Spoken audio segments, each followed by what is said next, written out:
Ko Keri Harvey, ko Manukau Taonga, tapu mahi. Michelle, Pauline, tēnā kōrua, kānui ngā mihi kia kōrua, tēnā tātou katoa. I'm Kerry Harvey. I work for the Ministry for Culture and Heritage, and I'm now based in Auckland. And it's my privilege to welcome you to this session, where we're focusing on successful engagement of tamariki, rangatahi, Pacific children, Pacific young people in, through and by arts. O tira i te tuatahi mā kui mihi paku tēnei ki a koe muriwai, I whakatau ki a tātou I tēnei ata, tēnā koe. Hoi anō ki ngā kanohi ora, tēnā koutou, tainoa ki te tuahine, o te rohe taketake, te iwi taketake. Ngā mihi ki a koe, I wero ki a tātou mō mahi I reira. It's funny, you know, sometimes I thought I might have been turning into a fossil, because once you leave Te Papa, you're either still a fossil or still part of the living culture. So I really appreciate the opportunity to continue to maintain an interest and a link with the arts, heritage and cultural sector. One of the things that fascinated me in transitioning from Te Papa to Te Puni Kōkiri is that what is the same about both ideas is that we are about imagining what is possible. And a bit like when we, those of us who used to be engaged in creating an exhibition or watching a performance come to life either through kapa, haka or something else, that in imagining what was possible through an exhibition is a bit like the job I have now in imagining what is possible for Aotearoa New Zealand when we understand the breadth and depth of whānau Māori, hapu and iwi contributions in this country. The beauty of art and the beauty of an experience is that it enables the participant to imagine what is possible. And when I've been in front of art and when I've been in front of dance and drama and kapahaka and everything else that enables people to imagine, it can be really impressive, the outcome that results from that. So, you probably never heard an agency characterise itself as our mission to imagine what is possible for whānau Māori, hapu and iwi to realise their potential. But that's far better than being engaged in just doing policy work and just doing research projects, which in my mind are all part of the design process so that we can imagine the outcome that we're seeking to paint. Warm Pacific greetings. At the Ministry of Pacific Island Affairs, our mission is Successful Pacific People, which is quite a broad vision. But in the time that I've been there, my translation of that is that when we believe it, we see it and it will happen. And I think it resonates with what Michelle was talking about too, in terms of what can be and imagine. At the ministry, we're a reasonably small or boutique ministry with 3 locations throughout New Zealand. And since my time there, I've realised that in the past the ministry has tried to do too much. And so now I've said to the team, we need to put down those things that we're doing and start to work in a way that's different. And we've created what I call a kupenga, which is a repository or it's an intelligence centre where we gather up models, we gather up funders, we gather up conferences, we gather up consultation processes, as much as we can, research, etc., so that we can act as facilitators and share that information, that we can be intelligent about the way that we do our work. So wherever we go, we're always interested in terms of who is doing what is the community doing, what are the models out there that are working, what is it that we need to know, and how can we add value to that and find investors or investment in terms of what is happening. A couple of examples of that to date. I think one that Michelle and I are both involved with, Manukau. So there's a small cluster of schools not far from here who've created something quite magic and quite different, which is a community development model and working with educators and young people and changing really the education experience. And yes, they have the technology tools, but that's not the magic. The magic is around belief, imagination, and allowing those kids to be free. And we were treated quite recently with an example of them telling their stories, showing us their films, and reading, and telling us their experiences about what they're learning and how they're learning it. And for me, it was really about looking into the eyes of those children and realising they probably won't need the Ministry of Pacific Island Affairs in a few years because they are navigating their own experiences. They're pushing educators to give them the type of experience that they want. They're very, very engaged, and so are their families. We do a lot of work with young people. Obviously, we've got a very youthful population. Most of it is centred here in Auckland. And that provides a challenge sometimes for a ministry whose head office is in Wellington, but our population is based out here. We've got a very, what I call an exciting and interesting group of young people. And many of them no longer see themselves as being from Samoa or Tonga or Niue. They see themselves being from Maungari, from Otara, or from West Auckland. What does that mean? What does that mean for all of us? What does it mean for policymakers? What does it mean for educators? What does it mean for you and the work that you're involved with? This is a continuing story for us as it unfolds. These are new, urban, savvy young ones that are among us who are proud of their Pacifica heritage, but they're creating their own language in many cases, their own dance, their own music, as you will be well aware of here. In Auckland as the opportunities allow themselves. There's a strong connection still with Pacific communities and churches. That's quite significant for the work that we do. A lot of work that we do, community engagement, we do through the churches. The churches are able to bring together large groups of people much easier than we can do that. We're working very hard to encourage the churches to establish themselves as a national council of Pacific churches, so that they can have a voice at different forums and different tables and can provide advice to ministers and others when they're asked to do that. So we're having to be as flexible as the young people that are among us in terms of our response to that, whether it be advice or whether it be practical hands-on initiative that we do with other agencies. So I'll probably just stop there. These are young people who are digital natives. They are engaged in a whole width and breadth of experiences and activities. So how do you actually think about it in terms of success as Māori or as Pacifica?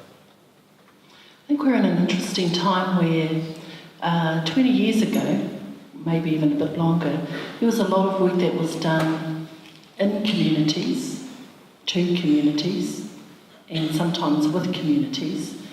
And then there was a trend that said, please go away unless we invite you to come in.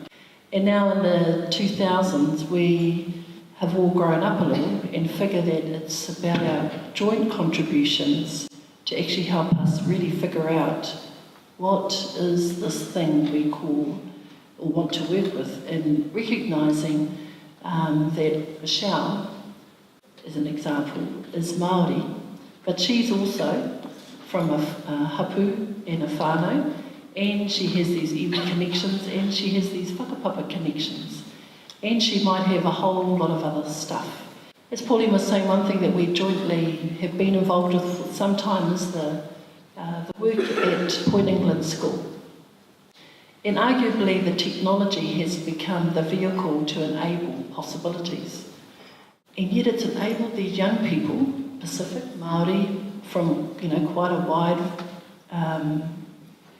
Pacific nation, including us, Māori as part of the Pacific nation, have found something in the way that people have worked with them and found a way to value who they are, enable them to be more confident in what they're doing. That's quite esoteric, but it's actually it's that simple sometimes. that being able to realise their potential as a whānau Māori member who belongs to a hapu and an iwi means that those involved in the exhibition design sometimes have to think a bit differently about how they engage, and that one way of thinking about development is slightly different to another way. I'd recognise that actually in the art, culture and heritage sector, what is one of the apparent competencies of the sector is that it is a vehicle to enable people to express themselves, what they're doing, and where they're at right at that moment. So arguably, I think you're a bit a step ahead than some of the other sectors that I've been having a lot more direct relationship with. So just in terms of the Pacifica Education Plan, it's probably a good example of something that is a little different to what has been in the past. One difference was that it was a joint venture with the Ministry of Education. Secondly, though, it focuses on families and communities, and some of you may have noticed the Ministry did a lot of work around Board of Trustees and elections. We did that because we're trying to create a seaway of change to get more of our people involved with the Board of Trustees, the management of the school, how they influence what's happening in their school. One's not good enough. We want lots and lots of people to be able to do that, to have different conversations. And we're going to continue to work with those people that are elected after as well, so that we can help shape the types of things that they need to be interested in, they will be interested in. 2005, through the Ministry of Social Development, we worked with a group of young people, and they came up with what was called the Pacific Youth Strategy, and there were 4 things that were most important to young people. And these young people were from the age of 8 to 25. One of them, the first one, was that it was really important to them that their parents were more available to them, that they weren't working the long hours that they were working. Secondly, they wanted to live in homes where there wasn't graffiti or holes in the wall, etc. Thirdly, they wanted the churches to be more friendly towards them, to listen to their voices, to have a voice. Interestingly, in education, they described that they wanted an education system that was Pacific friendly. We asked the interviewers to go back out and find out what that meant. And the kids came back and said, we want teachers to believe in us, and we want teachers to help us realise our dreams. We want the teachers to allow us the space to have big dreams. And I think that's what we've seen at Point England School, that all of those kids have dreams. They're all very confident, they all know where they're going, and they know how to get there. We're administering an approach called the whānau water approach. One of the interesting pieces of research and the evidence that's coming back from that investment is that the highest valued change is to be happy. And I was interested because there was some work that was done at Christchurch Art Gallery that Hargraves and others, and those of us who have worked with that crew to understand the experience. I remember Jenny saying to me that one of the outcomes of the experience at the Christchurch Art Gallery was a spiritual one. That what came through the way people described their state of being from where they were to where they went is that the art experience left them with a spiritual experience. And when I read the evidence around whānau water, and it said that those participants felt happy, I thought, there we go. Actually, some of what we do is related to the heart as it connects to the head. And when we make the head and heart connection, it's that stuff that brings about a changed state. Just add to, I think that in terms of joining some of the dots, it would be useful to think about the opportunities with business, to partner with business for some of the creativity and innovation that is happening with young ones. At the Pacific Business Trust, and Karen Rangi Chair is here today, there's a program run, which many of you will probably know about, called the YES program, Young Enterprise Scheme. And a couple of weeks ago I handed out small amounts of money. I think the top amount of money was $500 for these young ones to be able to pursue their idea and put it into a business context. and then take it to market with some support. And while sometimes we think business is over there, actually I think it's really quite connected. When I looked at some of the products and services that these young people had presented to us, they were brilliant, they were different, they were wonderful. It wasn't just same old, they were thinking differently. And I think that for me there's just so much potential in terms of new products, new services that we can actually take probably internationally and be quite successful with. The joy and the hope that we have is some of these young ones will be able to earn money while they're doing their next stage of education, whether it be at polytechnic, private provision, or at university. So there are new and different things happening. We were late players into the YES program, but we've just simply overwhelmed, I think, a lot of the other schools with the different ideas that are coming out with our young senior people. Often, in my observation, is change agents don't have titles. The change agent may appear in a whole lot of different ways. These people that come in and help, those of us who are in different roles. And the evidence, insofar as what the data tells us, is that even in one particular community, we will find schools in kura that are just doing magic things. And just down the road, another school kura, for some reason, the indicators of success, as it appears at the moment, NCEA and a whole lot of other stuff, is not doing the same. So what is it that is different? We are both investing staff time to actually work with school community, principally the principal and his or her board, to actually, I think, understand what leadership means in a community environment and how the leader makes connections with those who are change agents and come in many guises and forms. Kia ora koutou and kia ora ana. I'm Lisa Toman Norton. I'm from the Murihiku Māori and Pacific Cultural Trust in Southland.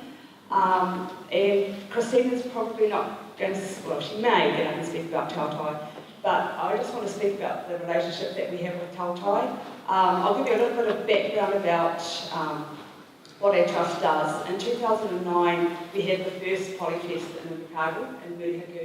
It was about 30, how many years, Pauline? 30 something, or 26 years after the first Polyfest was in Auckland.